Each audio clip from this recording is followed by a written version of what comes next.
Missouri State fans, it's time to bear down. And Paws up. Welcome to the podcast where we break down the Bears and Lady Bears basketball teams, how the teams are built, how they play, and where they're headed. We dive into all the matchups, the rosters, the trends. And talk with special guests from around Missouri State and Conference USA. Bear down, Paws up. And welcome back to another edition of the Bear Down, Paws Up podcast here. Tom Ladd along with Mark Beas. We're going to talk Missouri State men's, women's basketball, and whatever else pops up on the program today. A little football. Got some events going on this week. All the student athletes are in town, so getting ready for a new year. Yeah, I could tell that for sure. I drove over past campus yesterday, and all of a sudden there's traffic again, you know? Yes, absolutely. We do have a special guest in studio with us now. If you're watching live on Facebook, YouTube, you'll be able to tell that Kaemyn Bekemeier is in with us, Lady Bear senior from Republic, Missouri. Kaemyn, thanks for joining us. Yes, thanks for having me. Good morning, Kaemyn. As we tape this, it is morning. Of course, people will see this later on, but we're going to talk about her 3-year Lady Bear career so far and what's coming up for the Lady Bears. Have a question about that someone asked me, and I wasn't sure because I'd never asked you before. Yes.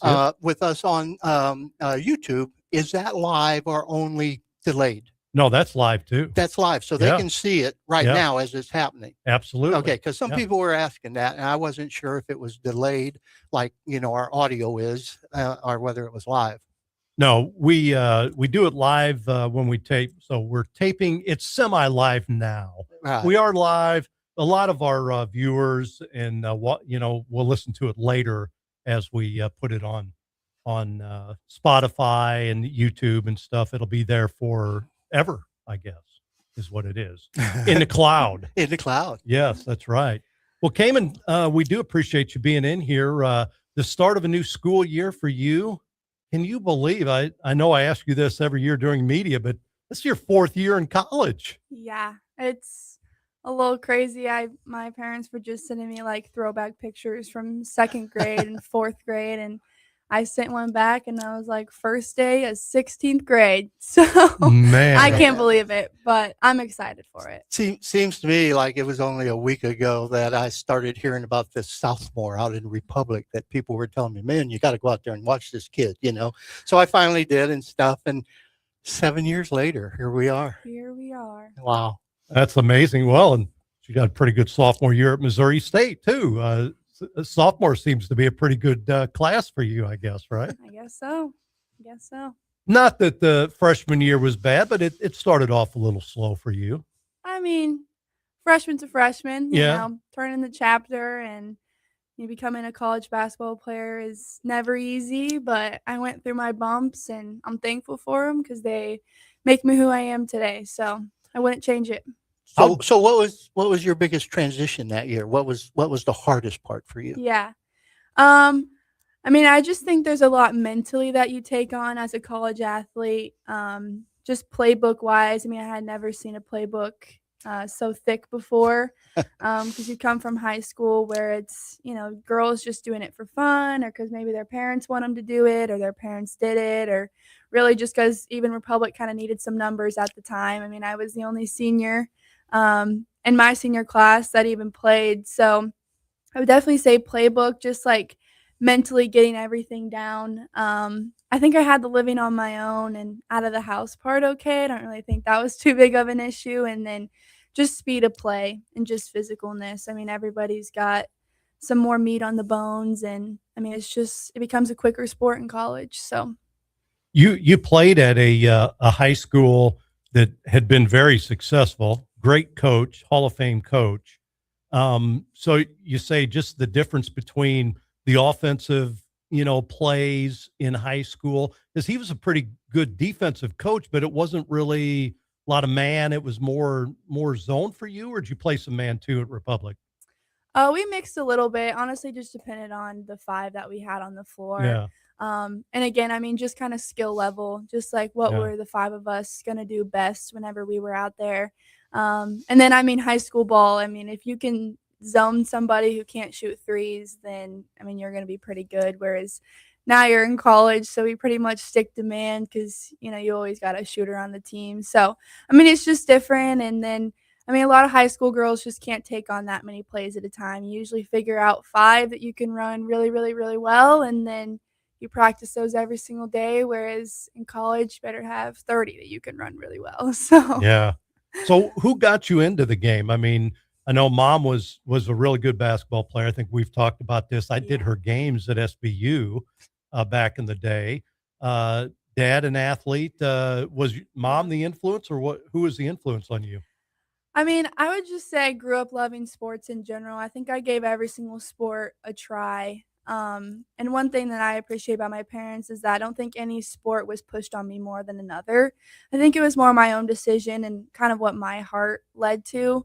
But yeah, I gave all of them a try, and basketball ended up to be the one that kind of took off. I was on an all boys team growing up, and so I think that that helped kind of feel like I was on different teams growing up because I started with boys and then got too old for that, where it was like, okay, you need to be on a girls' team now. And so it was like, okay, now I have different teammates. So, and then getting to middle school and into high school and recruiting started to take off. And I was like, this is really fun to get recruited for this sport. And so just took off from there and just continued to fall in love with it.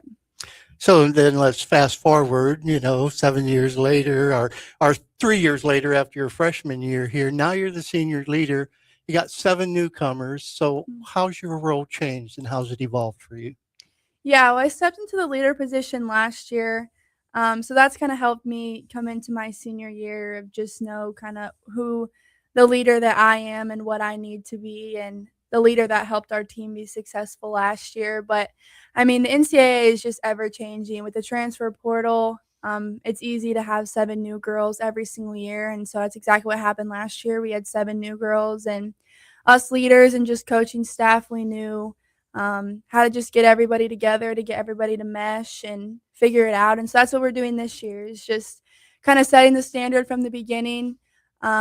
Just there were 7 returners that we have just shown everybody, hey, like this is the standard. This is what we need to do in order to be successful. And one thing that I love about this year's team is everybody is just open ears. Like I think everybody just wants to be successful. So if they're like, if there's little things that we do at Missouri State, like I'm on board, I'm gonna do it. So everybody's on the train. We're all on the train to win. Now it's just time for games to come and for us to show Springfield and the fans and the conference who we are. So, So I've wondered. We've talked a little bit about this during the coaches show when you were on the future after this year. I think you have the option of playing another year if you wanted to, but I know you also are very interested in education too, and what your degree is. So, I mean, is it going to be easy to give it up one day for you? Give up the game that you've played so long? yeah, I mean, basketball has always been where my heart is. And I wouldn't say it's my identity because I've always known that I am somebody else outside of basketball. And that's one thing that has kept me going and not allowed me to be burnt out on basketball is just also having a life outside of it, which I think is really important. Um, but I mean, I love basketball and it will be hard to give up one day whenever that day comes. But for now, I think my mind, I'm just tunnel vision on senior year. Yeah. Like, I mean, I'm a senior. I have to make everything sappy as I go. I'm gonna have some tears and all the things, but I mean, right now, genuinely, I'm tunnel vision. Like, I don't really think that I'm worried about anything else other than what these 14 girls are gonna be and the leader that I can be for these 14 girls. But yeah, I mean, the NCAA is ever changing. It's evolving, and I feel like new things are coming out every single day. So you can't sit and be comfortable in one spot. You'll have another big decision to make. Yeah. So. Yeah. Let's talk a little bit about those decisions. Obviously, you chose to return to Missouri State for your senior year.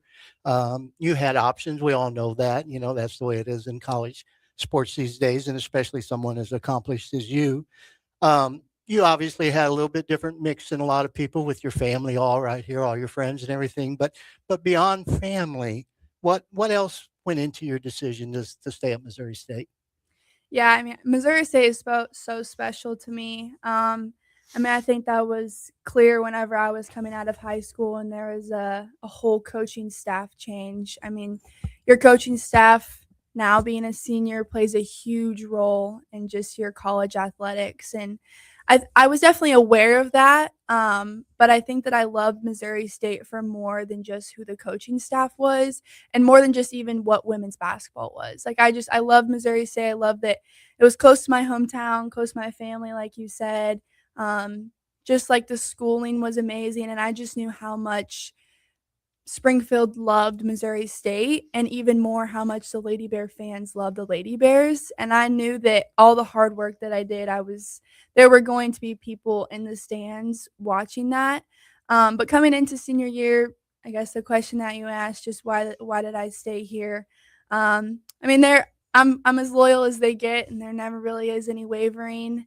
I mean, the transfer portal is just so crazy, and I'm very type A. I know what I like, and so I knew Missouri State is what I like. So it wasn't a hard decision at all. I sit in the Kaemyn family section. You know, Yeah. I get to talk to Lucky you. dad, mom, grandma, grandpa, get hugs from grandma before Oh, every game. So yeah, I'm aware of that section. They'll be there in the same spots this year. So It had to be tough for you to hold out the real reason why you stayed at Missouri State. The radio announcer, she wanted to say it, but she held out. I appreciate that. These shows are all about Tom. So, the Tom Ladd Show. Yeah, that's right. yeah, I'm just a babbling idiot that he brings along for No, fill a little airspace. You know. we're joking about that. We're glad you stayed here, and that brings up a really good point too, because you've done well through the years, kind of a stepping stone on marketing yourself. I mean, are you really doing that yourself, or do you have help in finding some NIL partners for your career? I'm a one-man show. Really? I am. Yeah, I've been approached by agents. I've been on Zoom calls about it, and I mean, I think that agencies are really cool. I think that it can take a little bit off of your chest as a student athlete, kind of allow you to focus more on your social life or school or sports in general. But I'm very type A. I like things to be my way, and like I said, I met with them, and I mean, I have nothing against anybody having an agent, but I'm a one-man show, and so that's what I like. It's working for me right now, so I don't know why I would do it any differently. And I love the way that it works. I love kind of being my own boss in a way, and Yeah. having my own calendar in a way. And if something messes up, it's my fault. It's not anybody else's. So I'm enjoying it right now. It's just a little one-man show. Is there any pressure on you? I mean, because that's extra work. You're going to school. That's one thing. You're playing basketball. That's a huge another thing. Mhm. And now you're taking care of X amount of sponsors, and that's another responsibility. Yeah. Yeah, I think, whenever it first kind of all started, I got a little bit overwhelmed, and I was like, "Okay, I think I'm saying yes to too many things, and I don't have enough time for it." And so now whenever I work with brands and they kinda give me a deadline of, "Hey, we want you to produce X many videos by this time," or, "We need it to be this long," I'm kind of like, you know, I don't know if I can do that. I'm more prone to not say no, but I'm more prone to be like, "Hey, I'm gonna need another week on this." So I think that I've definitely learned as I've gone through. I've learned a lot of stuff about the NIL space, but I've definitely learned how much I can take in a week or how much content I can even take in a month. But like I said, since I am a one-man show, it's all on myself, so I don't have, an agent saying yes on my behalf and then rushing me to get it done. It's all me, and I think the brands really like that. I think they like the authentic side of, like, Kaymann's getting her own ideas from herself, and this is all edited by her, and it's her own voice, and no one's forcing her to do anything outside of it. So given that you're kind of a one-man show there, and I know last year you had some T-shirts out and things like that, how can our fan interact with you to support you NIL-wise? Where can they go to get merchandise? Yeah, that's a What's great question. Yeah, I think there's a lot of ways I mean, brands are obviously just seeing the engagement on my post. The more that people can engage, which if nobody knows what engage means. That's sharing, liking, Right. commenting, or even just watching. I mean, even if you're just viewing the video all the way through rather than the first 5 seconds of it, that's just helping me because the brands can see the demographics of all of it, who's watching, how old they are, where they're watching from. Um, but we do have the new like NIL merch line that Missouri State just dropped for all sporting, um, like all the athletics. And so I think having a jersey with number 24 and Bekemeier on the back is really cool. It's something that I've been pushing because I know I want to see like my little cousins in a jersey and whatnot. And then I have merch in the past, and I actually have some dropping later today with like new and improved pictures. So that's cool. And then every like merch sale that happens, there's always money going back to the student athletes. So I mean, genuinely, if you want a t-shirt, then to go ahead and buy it or to, reach out and see how you can. And then a lot of businesses offer me to do like discount codes. So it's like if you mention Kaemyn or if you type this into like the box to get, a free entree or $2 off or something, that also works because that also helps us student athletes because obviously the business people are like,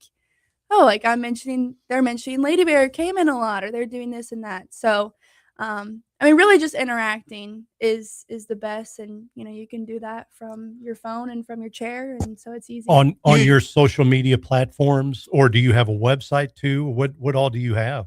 I mean, really, just like on social media platforms, just watching that. I have a little link tree. It's just a link that goes to like all of my stuff, merch included and everything. That's in pretty much all of my bios. So that's pretty easy to go to. And I try and share stuff as much as I can to where I don't get too annoying, but to where I'm able to get it out enough.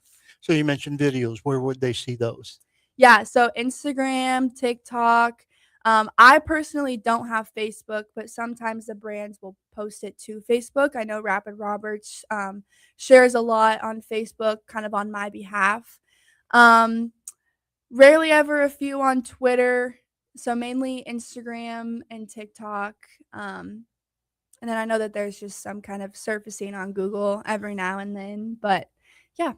So were you proficient in social media when you started this? I mean, when you came into Missouri State, were you pretty active? Um, I would say I was active picture-wise. Video-wise, switching to video and having my own voice in the background with stuff was really new to me. And so that was something getting used to of like, okay, you're gonna take a video and it's gonna be your voice and you're gonna post it. So that was an adjustment for sure. But now I'm to the point where I don't mind throwing my voice out there or a video of me out there. But for sure, coming into college, it was mainly pictures. So I've had to adjust. So the video's been the biggest kind of struggle for you, the biggest work piece on all of this? For sure. I would say the editing part is I wouldn't say it's the hardest for me because I do enjoy editing. I think it's just sitting down, and actually editing it through, and then going back through it, adding music behind it, turning the brightness up, making sure the colors look good, adding some text on the screen, putting some noise effects behind it, just a few things like that. And then usually always send it to a friend or two of mine and be like, hey, how does this look? What should I change? And then after that, I send it to the brand and they can always change whatever they want. And so then that can even delay the posting process even further, is just making sure that it's what they want and that it's worth any of the money that they might be giving me. Have you thought about expanding it at all? Of course, your senior year this year, but, doing more long form type video stuff, a day in a life, which I know Uh-huh. Missouri State does, Yes. for you guys, but you personally, having more of a storytelling platform on your social media. Yeah. I would love to do more like day in the life stuff because I do think that it's really interesting what us student athletes go through and just how jam-packed our days are.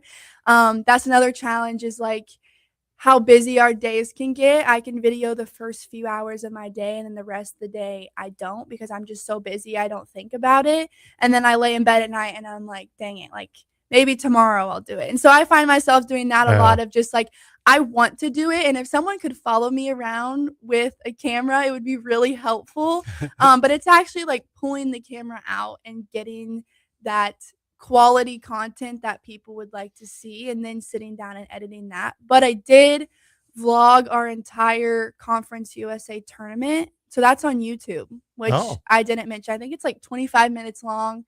Took me like a week to edit, but I'm very thankful that I did that because my dad still watches that till this, like, to this day. It's so surreal to watch that. What's the title on that?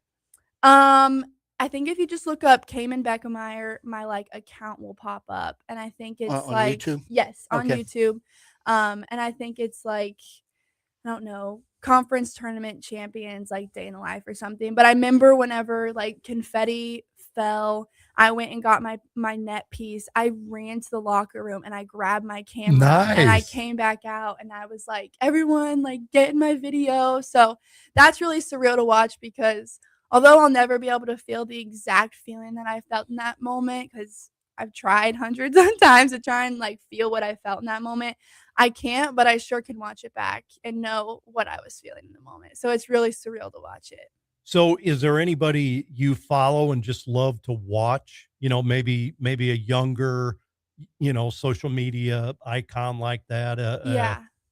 I mean, I wouldn't say anybody like specific comes to the top of my head. I do follow some like other student athletes and I'm able to like see who they are working with and kind of the videos that they're making. And I kind of think that just like the NIL, like student athlete community, I think that we almost just like follow each other just to like support each other because it is hard to like put yourself out there and post something that you're a little uncomfortable with, but you know that you really need to post it because you know that people like will really enjoy seeing it. I just think that we just were constantly liking each other's stuff and just kind of like a hey, like we see you, like I know you probably didn't want to post this, but like you know you did it, like you did the day in the life. You're not getting paid for a day in the life, but you filmed it, you edited it, you post it, like we see you. So I just us like engaging on each other's posts is definitely really helpful. I mean, I follow a girl from Duke, I follow a girl from Arkansas volleyball, like I follow multiple people and we're just able to help each other with our content, even if it's just a like from miles away. So So with all this media savvy that you're mhm. picking up and technical skills, any thought to pursuing that, like being in the media after you get out of college? Yeah, I think it would be really fun. I mean, I've definitely enjoyed I think that it could be something really fun once I have a little bit more time on my hands and I can be more consistent with it. Instead of worrying about, being on time to class or being on time to practice or having this and that. So I think once I have more time on my hands, I'll be able to put forth more effort into it. But I definitely don't want to just push it to the side for my senior year because I know when I get older, I would like to look back on it and be like, this is what college Kaemyn was doing. So that's why I'll forever cherish that 25-minute Conference USA video is just because I'll be able to look at that forever and people can watch that. So definitely if something arises, I'll do it. But I mean, you are a one-man show and you're employed by yourself. And so it's just how many, followers you can get and just what your engagement looks like if you're gonna keep going with it or not, I really. was just going to ask you that. What are your numbers these days? I Ballpark? have I have on TikTok, I have like 11,000 followers. So, that's slowly growing, and then Instagram, I have a little over 5,000, which is pretty cool. So, Yeah. Yeah. yeah. Yeah. And those are two that a more younger demographic. Yes. Facebook's kind of an older Yeah, demographic. And yeah. yeah, I just never made an account there, and I think I'm just too far gone already where I'm just like, I'll just stick to Instagram and TikTok and kinda sure. keep going there instead of adding in a third one. And I think that definitely makes it easier of whenever brands are like, "What do you post on?" I'm like, "Pretty much Instagram and TikTok." So that makes it nice, but yeah. Very cool. Really? Let's talk a little basketball, shall we? Let's do it. That was a great conversation. I love that. I've been wanting Thank to ask you. you all about the marketing of Kaemyn. Yeah, yeah. So That's really neat. Basketball wise, what have you done this off season? What kind of things have you worked on? Yeah. Well, we all showed up on June 1st. Freshmen moved into the dorms. Everybody got settled back into their apartments and their college living spaces. And we got adjusted to new roommates and all of the things and just how life's going to work these next like 9 months. And then we kicked it off from there. We hung out like once a week. We're doing team bonding activities. Mainly in the summer, we're putting in our offense. Like I said, it's, uses a lot of brain power to do it, especially with 7 newbies. Just getting them inserted as quick as possible and just getting them to learn it so that we can start going live and we can, start kind of implementing it at game speed. So we did that all through June, went into July. We usually do like a defensive week, just some defensive principles, touch on that so that we can go live even more. Conditioning tests every Friday, which are fun. We lift every single day, and then we wrapped it up July 24th, and then we all got sent home for about 3 weeks, and we just had a report the other day for first day of school.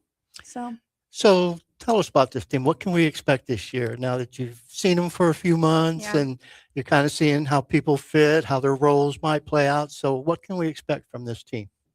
Yeah, I think that this team, from what I've seen so far, I think that this team has a ton of heart. I think that it's not even just heart for the game, but it's heart for each other. I think this is probably the quickest that we've clicked off the court on a team that I've had. And so I'm really curious to see how we'll continue to get even closer because I feel like we're so close already and we're only a few months in. So I mean, you're definitely going to see just heart for each other. Whenever someone is, succeeding on the court, then I feel like it's just like everybody is for that person that day. And it's just like, let's get them the ball, let's cheer them on. And then vice versa. If somebody's not doing so hot that day, it's let's lift them up. Let's figure out what I can do better to fill in that spot. But definitely heart for sure. And I mean, we're just competitive as all get out. I mean, we compete every single day, whether it's good, whether it's bad, whether we know what we're doing or we don't. I mean, we just go out there and compete. And so I think that's going to take us a long, long, long way, just to help each other get better every single day and until the end of the season. So, what is the key to the good or the better chemistry? Is it leaders kind of showing the way? How do you improve chemistry? Yeah, I mean, I think first and foremost, it starts with the coaching staff and coach and just her recruiting process. I mean, she recruits people who she knows is just a good person, comes from, a good family, is family oriented. Because I just feel like the Lady Bears is just one big family. Like nobody's on an island their own. Um, and just getting together, just figuring each other out, figuring how everybody likes to, communicate on the court, off the court, just who they are, if they're type A, if they're type B, what their locker looks like, just like a little bit of everything, if what they like to do on the weekends, where we get our coffee from, like just there's so much that goes into it, and we've already learned so much about each other. But really it starts with coach and her recruiting process. And I think she's done a great job of bringing in some really solid girls who are ready just to play basketball and have fun together. And now it's just on us leaders for sure to just be a player led team and to be able to just show the new girls what the Lady Bear way and the standard is. You're a little bit out there by yourself in that there are no homegrown seniors in terms of people who've been here for 4 years like Right. you. But we do have another 1 or 2 seniors. Of course, we also have Blake, and I Mhm. forget about her a lot. So there's 3 of you Yeah. basically, I think, right? Yeah, yeah. Yeah, we're able to, talk to each other about, what the standards are and team meetings and whatnot. So definitely helps not being the only person that's been here for a while. And it definitely helps having the younger girls, the girls that were freshmen last year, being able to come in their freshman year and go and win a conference tournament. Yeah. So it's nice to have sophomores who maybe their role isn't to be a leader yet, but their role is to be, a good teammate that can show the new girls kind of what the standard is, and that's helped take a little bit of pressure off us leaders. Is just like we have people who know what we need to do, and they're only sophomores. So 2 years in the Valley, 1 year in Conference USA. hmm What are the differences? Yes, I get asked this question a lot. The best way that I can explain it is, I think Missouri Valley is going to be guards and posts, just players in general that are less athletic, but more willing to play organized basketball. So you go out and you play a Drake. They're probably not going to be near as athletic as a Sam Houston or an FIU, but man, if you can get them to make a mistake, you've got something on them. And Drake didn't make very many mistakes. I mean, they played really solid, organized basketball, and they were really hard to beat. Whereas you flip to Conference USA, and there's a few teams that are just going to press you the whole entire game. They're going to go down on offense. They're going to play one-on-one ball. They've got quick guards that are trying to be shifty to get to the basket. They're like 10 times more athletic, but it's way less organized basketball. So, and I would say Conference USA is definitely quicker than the Valley was. But I mean, college basketball is just quick in general. So it's an adjustment, but not something too crazy, just because it's definitely a step up from high school, whatever level you go to. So you all did have some difficulty at times last year with Yeah. that difference, especially the quickness and the pressing and stuff. What all have you done this year as a team, to address that for those teams that are just going to get in your face full court from start to finish? Yeah. Well, just Nyla being like a returning point guard, she's able just to pour into the point guards of like, hey, it seems silly that we need to go one way, like we need to go to the left in order to get back to the right. But I think we're all just preaching like it's silly to go one way, and you're going to go the other versus just going down the right hand side. But it's like in order to get those quick guards off by just a split second, it is really crucial that we're doing those things. And then I think as much as we don't like, playing the practice players or playing our coaches or the boys that are faster than us, they do make us better. And there are some times where like, hey, like step it up. The Conference USA guards are pretty quick. Like we need you to play some tight defense. And so I know sometimes I'm always kind of like, hey, like, can you kind of top block right here? Like they're not just going to let me catch the ball. Like, can you be right here? And so just figuring out, how they're going to guard us in season and already practicing it right now in order to help us then, I think is going to carry us a long way. So you've mentioned a couple times and kind of picked up on it, type A players, and you're kind of into the personality of the players. How do you use that in your game, or do you use that? Because you're a personality, and you play with other strong personalities and some that aren't so strong. Mhm. Yeah, I mean, definitely who you are outside of the court, kind of makes you who you are on the court. So we definitely take that into consideration. And actually, every single year we do a personality test where we sit down and it's like, which one are you, X, Y, or Z? And you're doing it on your alone time. And then we get together and we all line up in a line who's most type A to type B, who's most dominant to not dominant, who's most assertive to not, who's quiet to not. Like we're lining up, and so we're just like evaluating who everybody is and kind of what everybody needs. So there's a lot of like psychology that does go into who we are as a team. But really, I mean, once you get out there and you're playing, you're not thinking really about who's type A Right. and type B. Once you get into season, it's like, okay, this person likes the ball here at this timing. But definitely whenever we're all clicking and meshing, there's a lot of psychology that goes into it.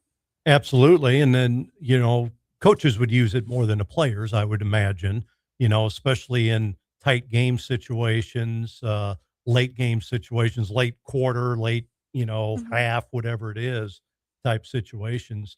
How do you see this team as far as being a clutch team like that? You had a couple years ago with, I know, relative of yours, Lacey Stokes out there. How many quarter ending half-ending, game-ending shots did she hit? Yeah. It's always nice to have those type of players. I know you want to be that player too. Of course, some of the teams knew that. They knew. It was tough to get Kaemyn the ball because she had like 3 players on her. At the end of quarters and the shot clock winding down. But what type of team do you think this will be as far as that goes? Yeah. I think we'll be the kind of team where I don't think that the other team is going to know who the ball is going to go to because there are so many different players that it can go to. That also kind of goes back to just like the heart. Like I know that I want the ball in my hands and I would love to have the last second shot, but if it's not the best shot that we can get or if I'm off that night, then I'm fully confident in who the next person is going to step up and be able to take that shot. And then I know if that person is having an off game, they're going to be fully confident in who the next person that's going to step up and can do it. But honestly, I don't really think it's going to matter who has the ball at the end of the clock. I think that they're going to do what's best for the team and ultimately try and obviously get their best shot off. But I think there's just so many of us that could have the ball at that point. I think it just depends on what we're trying to do. Are we trying to, get it down low, getting a spot up three, a three on the move? Like, it's just where are we trying to do? And then who do we want to get the ball? But really it could be anybody. So 7 newcomers, and obviously they're all good players or they wouldn't be here. Obviously, we want them all to be great this year, but just give us insight. One person that the fans may not be familiar with that you think they ought to really keep their eye on. Yeah. I think all the newcomers have came in and have really bought into who the Lady Bears are. And like I said, I think everybody is here to win, is here to make the Lady Bears successful. I think one thing that's going to be to our advantage is now we have Nevaeh, which is an incoming like 6'3", I think she is. She'll be a freshman. So she'll just be a really big presence down low. If one of the bigs gets in foul trouble or if we want to play double bigs for a second, which we didn't really have the opportunity of doing last year just because it was more of a we need to sub them in and out for each other. We could probably play double bigs at times with them also getting the amount of breaks they need to get because we have that big presence. Guard wise, I think Landon, our senior transfer, and then Macy Mays, our redshirt junior transfer from Pitt State.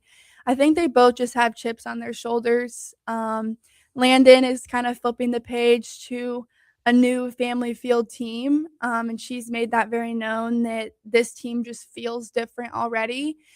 So she has a chip on her shoulder just to kind of prove herself at the Division I level, and then same with Macy, just coming from Pitt State and being super successful there. I think she also has a chip on her shoulder and wants to prove herself as Division I athlete too. But to be honest, I think that all 7 of those girls are really proud to wear Missouri State and Lady Bears on their chest. And you can see it every single day in practice. They love to be a Lady Bear, and I think that they're so excited just to get out there and start playing games, even though that feels like a really long way away. Yeah. Yeah.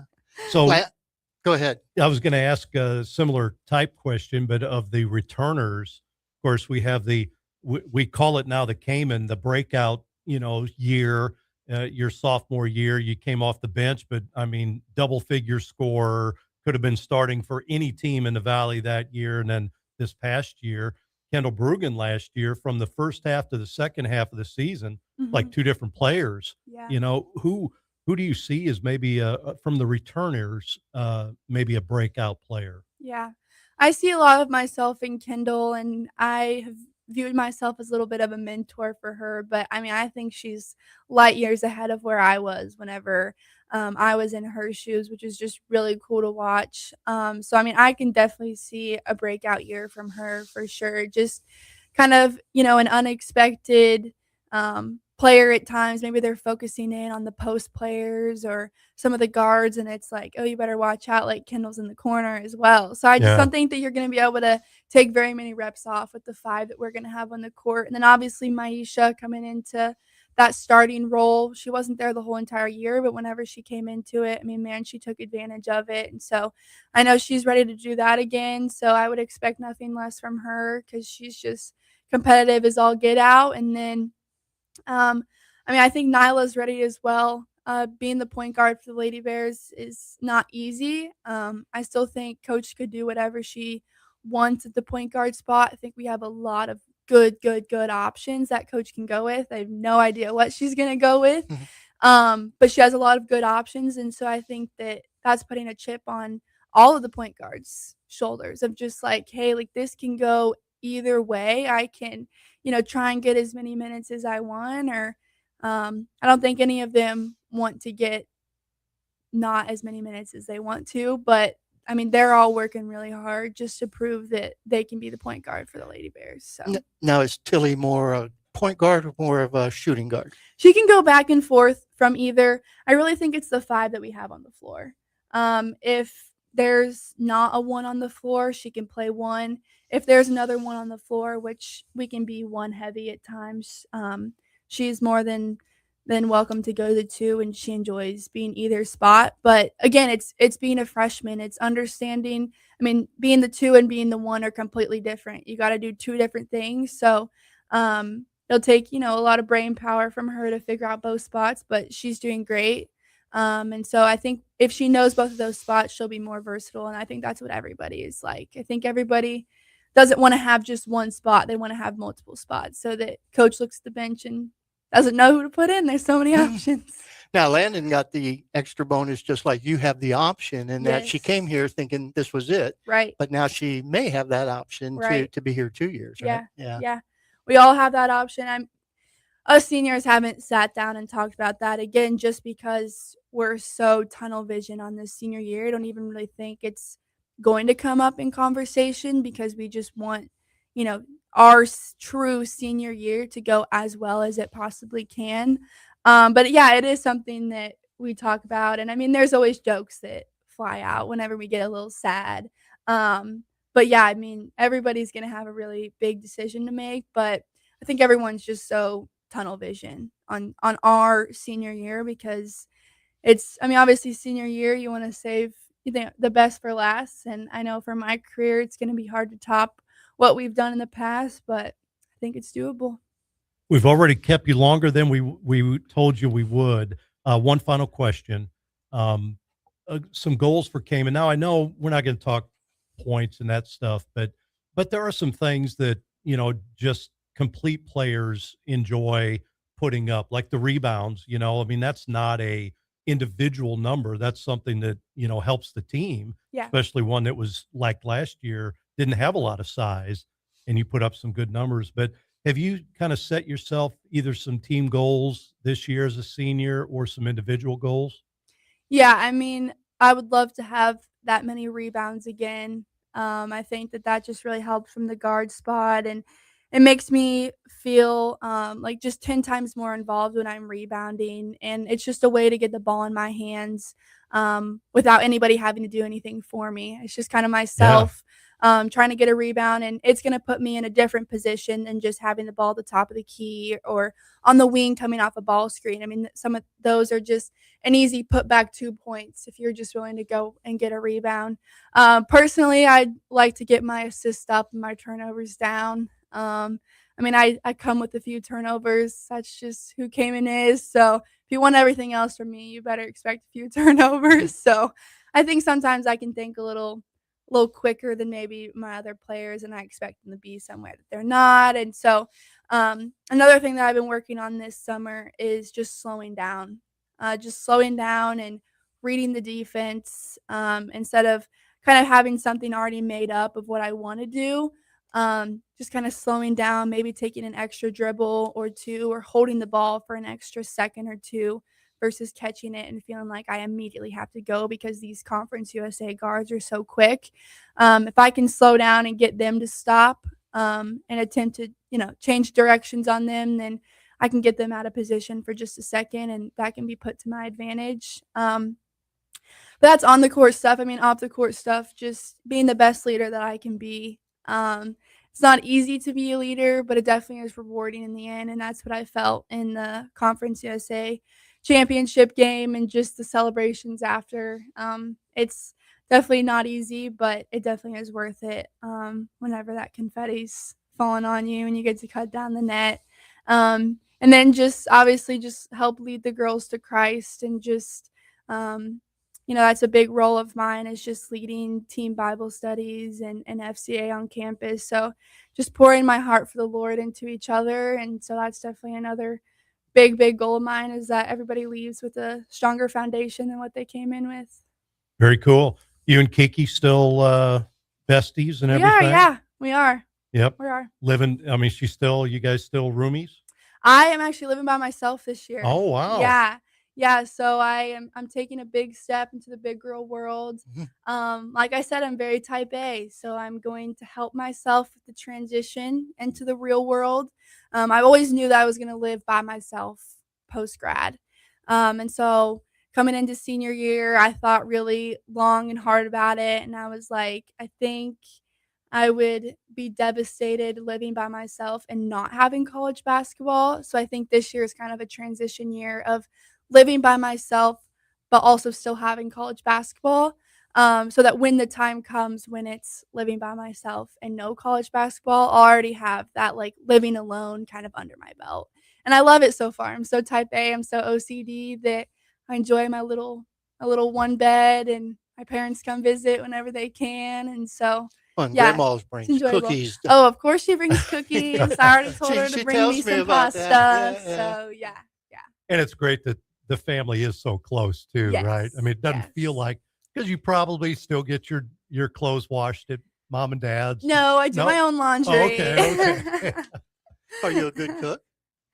Well, we get a lot of meals provided for us at the facility, which is really nice. You're avoiding But the question. whenever whenever I can sit down and cook, I try. I'm very basic, just chicken, veggies, rice, or noodles, chicken, veggies. I'm very basic 'cause I tend to let myself get hungry before I start to think about what I wanna cook, so it's just like I'm starving and I'm whipping up something as quick as I possibly can. Sounds like a lot of boiling water in your apartment. Yeah, probably. Good And thing I stuff live by inside. myself. Yeah, Yeah. inside there. Well, Kaemyn, thank you so much for being on the podcast. Hopefully we can do it again, but we wish you the best this season. Can't wait for the season to start. Me too. Thank you for having me. You bet. Kaemyn Bekemeier joining us. We're going to allow her to take off here. And Mark, we got some other things to kind of discuss as we go along here. We'll fill in a few more details about some of the other sports. As we tape this on Friday, Bears football, there's a big event taking place out at Plaster for the football season, but there's also a men's soccer match coming up. Yeah, they're calling it what? Boomer's Bash or Boomer's Block Party. That's what they're calling it. It's at 5:30 today. There's going to be food trucks, music, some T-shirts, tosses, and things like that. And then right after that, the soccer team has their home opener at 7 p.m. Against Quinnipiac. So that'll be tonight at Betty and Bobby Allison South Stadium. Yeah, now that block party, that's all free and everything, but there are food trucks. So the food trucks you will have to purchase, if you get anything from them. But as far as attendance to the event, the T-shirts and there'll be sodas and some things like that will be free to the public. And I think some interviews, some public interviews. Corey's going to have Casey Woods on, and a couple of the football players will be on as well during that. So you can kind of stick around, eat, drink, be merry, and watch some interviews. Right. And then get over there and watch, what should be a very good men's soccer team this year. Following that Quinnipiac game, they come right back on the 23rd, which I think is Sunday, and play Penn State here at home again. So, a weekend of soccer jumping right off the bat, Tom. Absolutely. And that's good for the Bears because, they want to be in that position to play the very best in the country to get a chance to play in the NCAA tournament, which they've done several years in a row. Right. A couple other sports have gotten kind of going. Women's soccer did play their opener last Sunday, I think it was. And unfortunately, they were taking on a ranked team. KU came in as the 15th ranked team in the country. And the women's soccer team wasn't quite up to that. We know that it's going to be a decent team. They're picked second in Conference USA, but they were pretty overmatched in this game against Kansas. They lost 7-0. And, the stat that stood out to me, Tom, was they got outshot 20-1. So obviously the defense of KU just totally dominated the game is basically what that tells you right there. Similar to last year, I believe they played Iowa, another nationally ranked team last year. I think it was 5-0. So those games kind of tell you where you're at and where you need to go, I think. Yeah, and obviously, soccer is a game that offense is always difficult, to come by, and so obviously they got some work to do, but it's hard to get a measure when you start off right off the bat against a ranked team, and so we'll see what they do. They do play at Kansas State tonight in a second game. Now, while that's another major team, a Big 12 team, they're not ranked, and so might get a little bit better read on this lady soccer team tonight. Absolutely. I did go and I did see the volleyball team. Now it was just an exhibition, but they took on Kansas State last Saturday, I think it was, or whatever. I can't remember those days right now, Tom. But they were competitive, especially the first game. They kind of gave. I mean, the first set they kind of gave it away. They had a good chance to win it and had some service errors late. And then second set started about the same, very competitive. And then K-State just kind of pulled away. And then the third set was not competitive at all. And so, they lost 0-3. But there was some good signs. There were some things to build on there. And again, it was just an exhibition game. The volleyball team has another exhibition this Saturday down at Central Arkansas.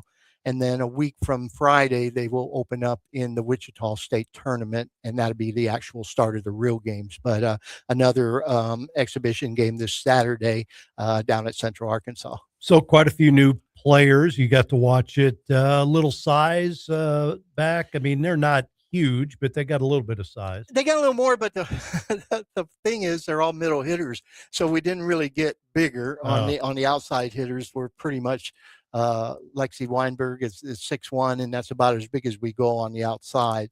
We've got a couple 6'2" kids, but they're all in the middle. And so, and that's a pretty crowded position. And really the player who I thought had the best match is a returning middle hitter who played some towards the end of last year. And I was really impressed with her was Chloe Judd. She's very bouncy, very quick off her feet, very good blocker.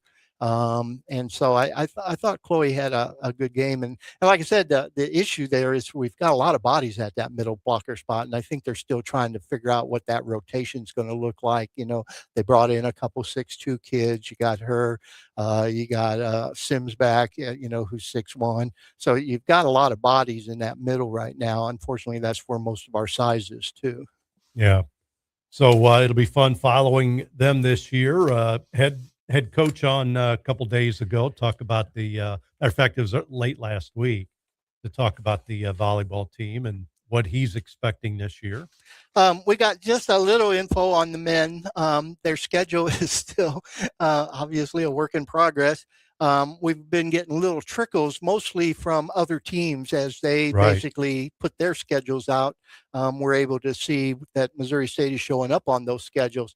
And so as of today, I think we still need 5 games, Tom. Now, last time I talked to Coach Martin, he said we had the schedule full. We were just waiting on some contracts, to come in. So when I say we still need 5 games, that's not like we're still out there trying to find 5 teams, but we do need 5 more games on the schedule if we're going to play a full 32 game schedule. The way the schedules are this year now, we return to a round robin in the Valley. And so, I mean, in Conference USA, and so that'd be, an 18-game conference schedule, and you can have 32 games prior to going into postseason. So that means we could have 14 non-con games, and right now we have 9. The 9 we do know is we have Iowa State at a neutral court. We have Drake here at home. We have Tarleton State. I think that opens on the road. That's a home and home, but I think we play on the road this year. We are at Arkansas State. We are at ORU. We have home against Tulsa. We have home against Abilene Christian, and we have home against Truman State and home against Lincoln. So a couple of D2s there. But besides those D2s, which we're always going to have some of those. It's just the way it is, and the conference schedule as far as other teams do routinely as well.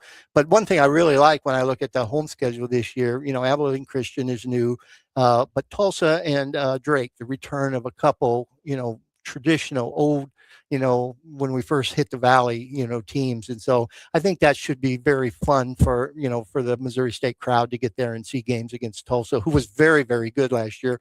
Drake, who's been very, very good, but last year in a transition year with a new coach, had a down year. But I would suspect, because that's a good coach who took over that program, Eric Henderson, I would expect him to have them back up close to the way they normally are. So those should be two great home games to go see this year, Tom.